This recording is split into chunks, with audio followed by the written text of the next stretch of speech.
Ensemble des consignes écrites et lumineuses. Turbulence en vue chez Air France pour la rentrée.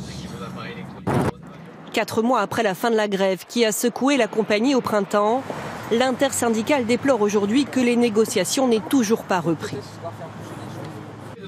Alors va-t-on vers une nouvelle grève chez Air France? Les salariés réclament un rattrapage des salaires de 5,1%, soit l'équivalent de l'inflation entre 2012 et 2017. Notre dernière revendication était de 5,1%. 6% c'était équivalent à une augmentation de 240 millions d'euros au global pour la compagnie. Ça voulait dire qu'elle devait investir 240 millions d'euros dans ses salariés. La grève a coûté 335 millions d'euros. Je vous laisse faire le calcul de la bonne stratégie de la direction. 15 jours de grève au printemps dernier n'ont pas débloqué la situation. Pas plus que le départ du PDG Jean-Marc Janaillac en mai. Les syndicats sont déterminés à clore le chapitre.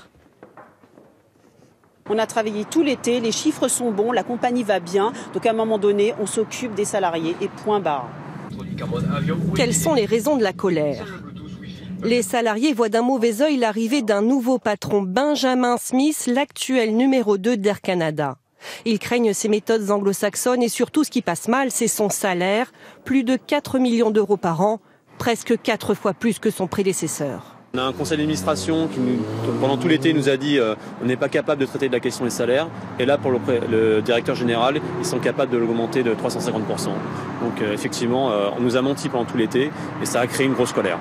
Le constat amer concerne également le fait que l'absence de toute grève depuis près de 4 mois n'a permis aucune reprise des discussions sous aucune forme.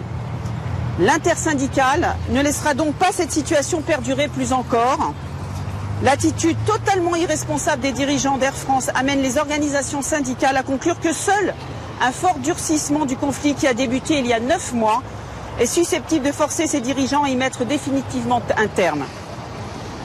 En conséquence, l'intersyndicale Air France rendra public sous peu les actions qu'elle proposera à l'ensemble du corps social de la compagnie Air France pour rattraper et mettre fin définitivement au blocage des salaires.